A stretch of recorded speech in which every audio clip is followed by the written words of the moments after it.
Please be advised that these videos are for entertainment purposes only, not life or death situations.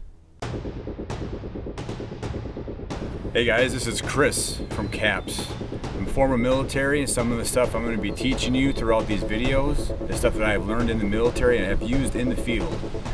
The name of this show is L.O.R.E, Live, Outlast, Remain, and Endure, which is exactly what I'm going to be teaching you in this show. So you guys hopefully can learn everything you need to do to use if the situation calls for it. You are going to learn how to survive in the wild.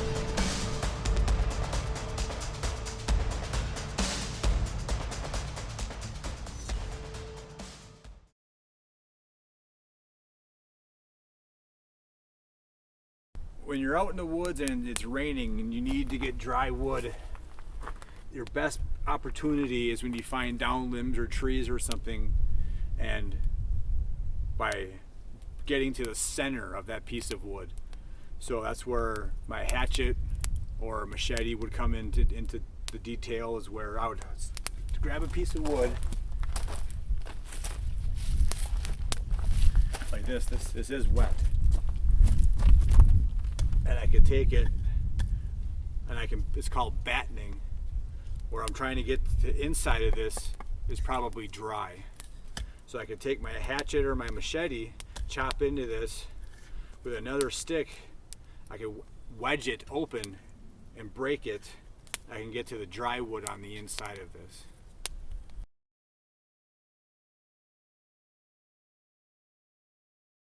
Okay guys, Chris from CAPS here. Today I'm going to show you guys how to start a fire, and we're going to boil up some water. Starts off, we have to do this inside a fire ring, per park rules. Best thing to do also is check the parks that you're at. A lot of parks don't allow just wilderness fires. So, but in a situation where you have to boil water. Nice flat spot.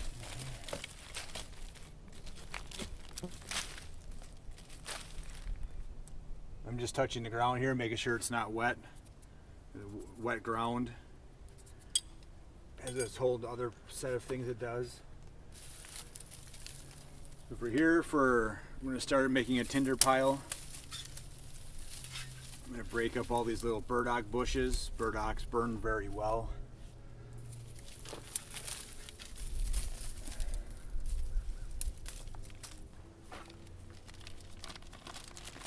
I'm getting out the fire plugs.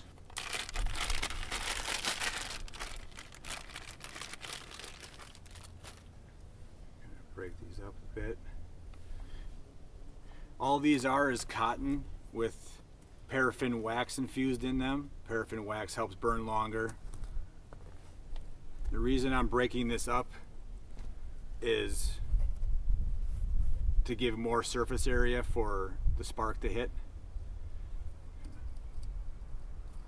Try and get that down on the inside there. I'm going to come along with my ferro rod. You want to point the ferro rod at where you want to throw the sparks. Give it a good grip. And you pull the ferro rod away and you force down with the flat edge of this.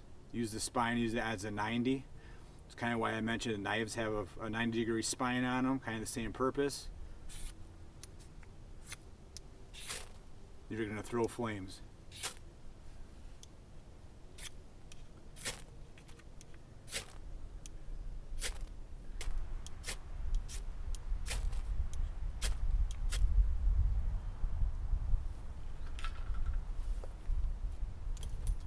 So now we got this fire going, steeping up everything. We got the tinder underneath it. That's what's going to be burning off. We put the larger stuff on the top. The larger stuff will take longer to burn, and therefore it'll give us a nice coal base so we can get water boiling. Right now, as the fire's small and it's still in its infancy yet, we don't have a coal base. We want to make sure that we put very small things on there so that the fire can build up and we can get a hot, nice coal base going. So then we won't have to take so much care on it.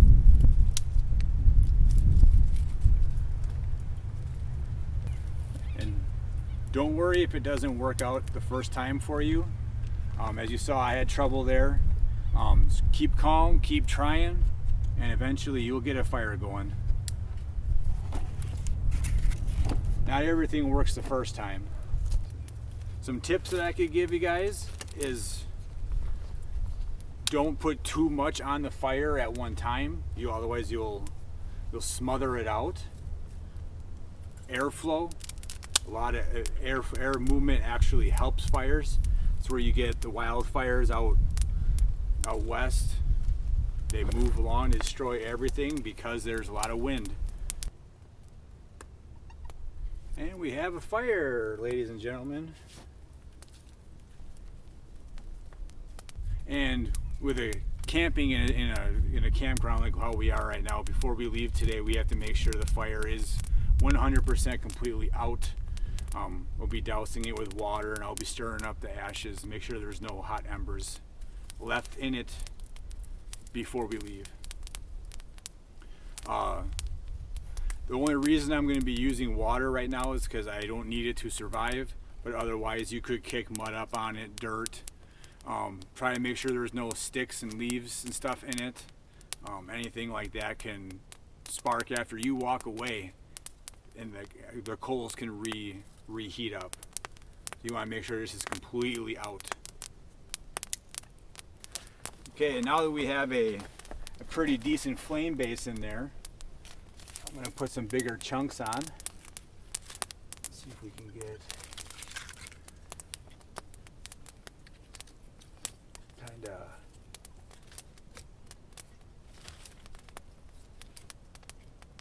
that'll help with the wind there too.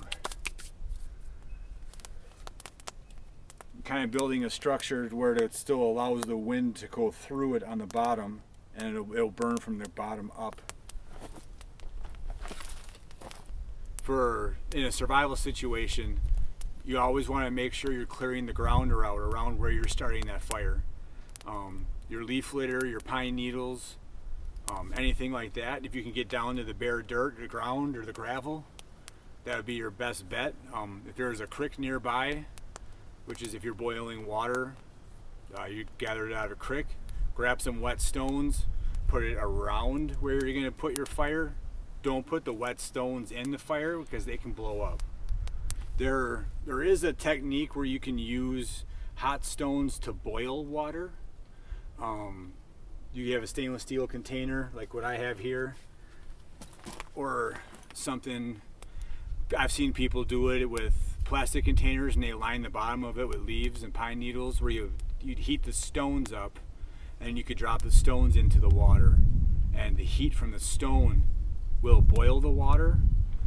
It can be kind of dangerous. The hot water and cold stones, they can shatter and break, but it is possible to do it. If you need to boil water on a hurry. If you're in a hurry to get out of someplace, you have your fire, throw the stones in the fire, and then at the end you grab them out with some sticks, put them in your water bottle, and you can hit the road from there too if you're in a hurry to leave. The coal base of what you're looking for is like, well, you see it around here from a previous fire, but you want something solid for the wood's holding the heat and actually burning itself on the inside, where it has this coal, like what you use for like a barbecue. The coals will hold the heat, and that's where you'll cook. You don't need a flame to boil water.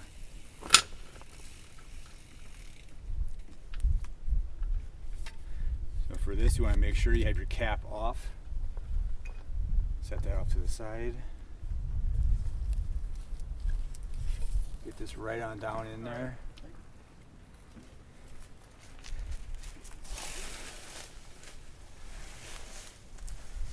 Okay, so now we got the water bottle in there. We're letting the water boil. We got it sitting on the coal base. I'm just gonna keep it tuned in, see what we have going on. Make sure the fire is staying good. If this were a true survival situation, I would have a big, hotter fire. Boiling water. I think this is a 32 ounce with about maybe a 1/4 ounce gone. This should maybe take 15 to 20 minutes. Once it reaches a boil, you want to let it continue to boil for another 3 to 5 minutes after it reaches boiling point, and that will make sure to kill anything that you have inside there, any bacteria, Giardia, anything like that. It will boil out and it will kill everything that's in that water. Boiling water, it might not taste the greatest, but you've killed everything that's in that water. So what you want to do is if you're boiling water in a survival situation, you're obviously going to want to boil as much water as your container will hold. Obviously with the evaporation process and the boiling, you might lose a little bit of what you have in the bottle. That's just how nature works. But if it's not a survival situation and you just need a cup of coffee in the morning, I would heat up a cup of coffee instead of your whole bottle of water, because it will take longer to boil up more water than it would a cup of coffee.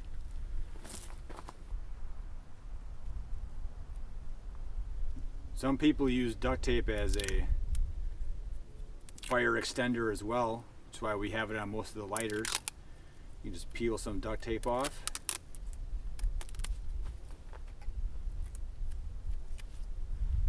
Wrap it around a stick.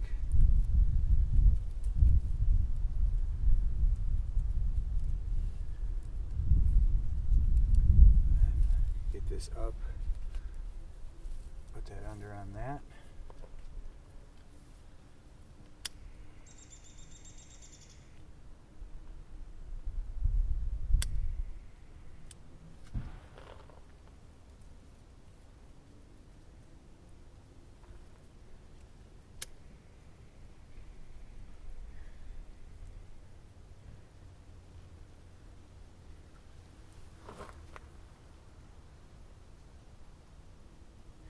That should burn until the duct tape is gone, and hopefully it takes some of the other stuff with it.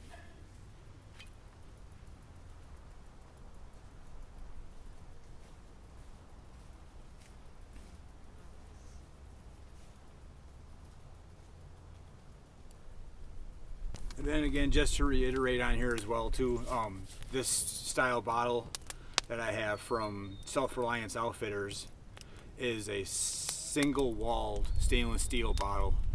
A lot of your Yetis or bottles you get on Amazon or at Walmart that it says anything about keeping your beverage cold for 24 hours is a double wall insulated bottle. In a fire like this, there's air in where that insulation is inside your bottle, and that will heat up and that will explode. The bottle will blow up. Unless you take a knife or something and put a hole in the outside layer of that bottle, it is very unsafe to put that in a fire. So single wall stainless steel. If you want to go lighter, you can get a titanium bottle. They're a lot more costly than your stainless steel bottles are, but I recommend the bottles from Self-Reliance Outfitters. Anything like stagnant puddle water, swamp water, stuff like that, you don't want to be drinking from that.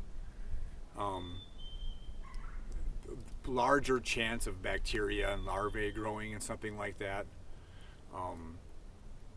The reason why we boil water to begin with is to boil the impurities out of it. If you're walking out in the backwoods and there's a stream and the water looks crystal clear, you still want to boil it because you don't know if 300 yards upstream there's a dead animal laying in the water, or there's a dead fish, there's something in the water that is contaminating the water downstream. This is something you don't know. It's a variable that I'm not willing to take a chance on. If I can sit down and boil some water and know I'm boiling all the bad stuff out of it, as something I will do. Very rare occasion, especially around here in northern Wisconsin, is it okay just to jump in and drink some water. Or northern United States, or the entire United States for that matter. Now we got the water to a nice rolling boil. We're going to wait 3 to 5 minutes, and we'll be able to take the water off and let the can cool and let the water cool down before you drink it. The reason we're letting it wait an additional 3 to 5 minutes is just for the fact of, yes, boiling stuff does kill anything that's in it, but you give it that extra time so that it will make sure that everything throughout the entire bottle is killed. I'm going to take my fish mouth spreaders. Like I said, you can lock. You pull up on it, you'll feel it lock right in there. You can pick it up, take the bottle out. Make sure you're on a good solid surface. Take this out, otherwise this will heat up along with the other stainless stuff. And now would be a time for you, if you're in a survival situation, to throw more wood on the fire, get the fire going good if you're going to spend the night. Or it'd be time for you to spread everything out and let the fire itself burn out.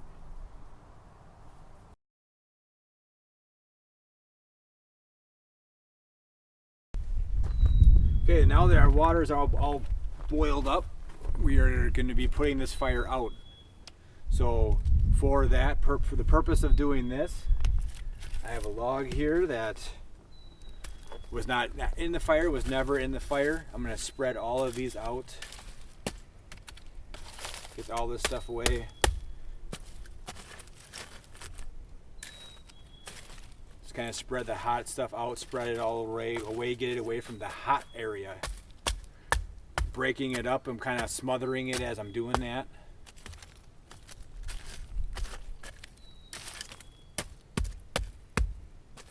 All the hot stuff is kind of coming off with it. Now I'll scoop all the hot ember into a pile.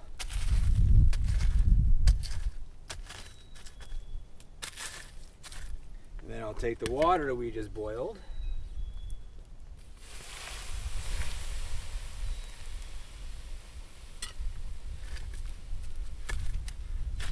Stir that around.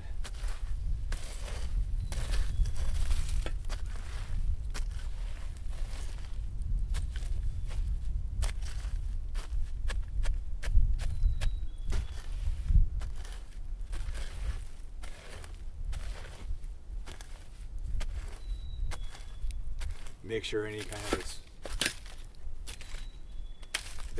anything that can catch fires away. Now we'll just kind of get this out of here. Now we'll just kind of sit and see if this kind of smothers itself out a little bit. Or I can always run and grab more water for that as well too. But this should now put itself out.